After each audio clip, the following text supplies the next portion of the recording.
Well, welcome again to another Weird History and Wacky News, a look behind the scenes at what's been happening throughout the years. I'm your host, Pastor Rollin, and today's episode is a Rockin' and a Rollin'. Sit back and enjoy.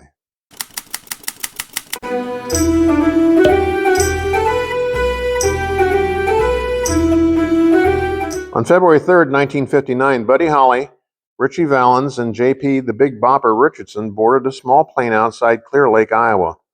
Moments after takeoff at 12:55 a.m., it crashed into a cornfield, killing all aboard.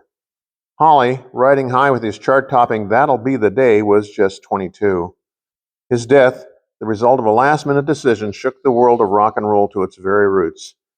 The threesome had set out on January 23rd for what had been billed the Winter Dance Party. Starting in Milwaukee during one of the coldest winters on record, they traveled from one Midwestern ballroom to the next venue in a rickety, unheated bus that kept breaking down. Not quite halfway through the tour, after bringing down the house at Clear Lake, Iowa, they were scheduled for yet another long, freezing bus ride to Fargo, North Dakota.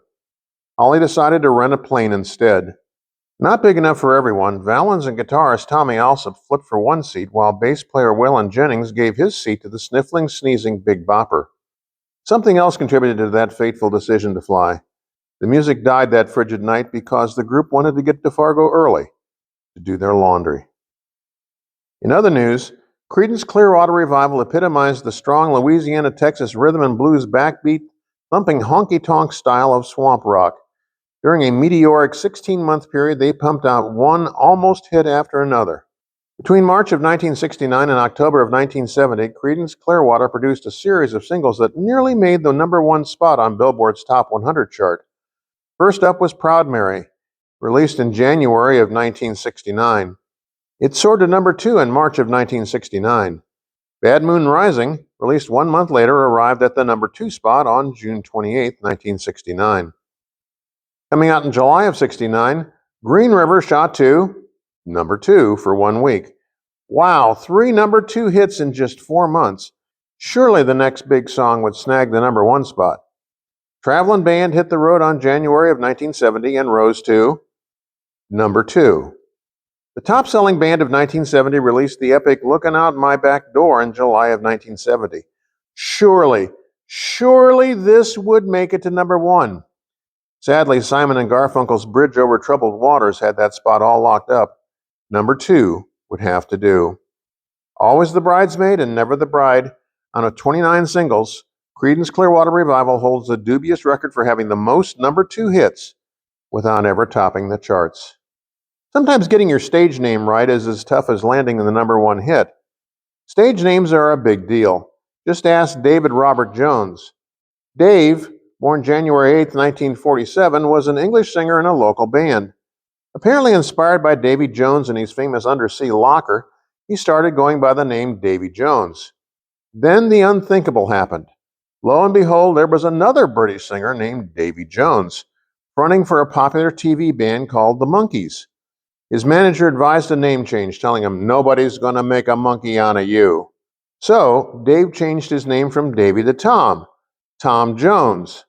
Then the other Tom Jones started making it big in the musical scene, finally releasing It's Not Unusual in 1994. There went another perfectly good name. Frustrated by Davy Jones and Tom Jones, Dave toyed with changing once again, this time to David Cassidy. But then another David Cassidy made a big splash as Keith Partridge in the U.S. TV musical sitcom The Partridge Family. Oh well, there was nothing to do but look for yet another stage name. Enthralled with American culture and especially the movie The Alamo, David changed his name yet again, this time honoring the film character portrayed by Richard Widmark. And so was born David Bowie. Finally. And one last tip of the cat to the Beatles. Computerized assisted tomography, better known as the CAT scan, revolutionized the diagnostic industry. It creates a virtual 3D slice of the patient's soft tissues to analyze inside without needing to make any incisions. If you've ever benefited from having a CAT scan, don't forget to thank the Beatles. No, Paul, Ringo, George, and John weren't moonlighting as diagnostic engineers. But something mystical and magical happened when the British Invasion Quartet signed with EMI Records in 1962. When the Fab Four started releasing records on the EMI label, They started generating up to $650 a second in sales in today's dollars. The parent company of EMI was Electrical and Musical Industries, part of which was a real honest-to-goodness industrial research group. EMI earmarked a sizable chunk of the Beatles' income to underwrite the independent research of Godfrey Hounsfield into computerized diagnostic technology. 10 years later, Hounsfield and EMI debuted the CT scanner, earning him a Nobel Prize in Medicine in 1979. In a tip of the hat to the boys from Liverpool, and to make the vast machinery less intimidating to the little folks, Chicago's Lurie's Children's Hospital has decorated their CAT scan room in an underwater motif, with the scanner itself done up to look like, what else? A yellow submarine. And that's all the time we have for this episode of Weird News and Wacky History, a look behind the scenes throughout the history. I'm your host, Pastor Rollin Moss, that old history guy, wishing that all your history may be just a little bit weird.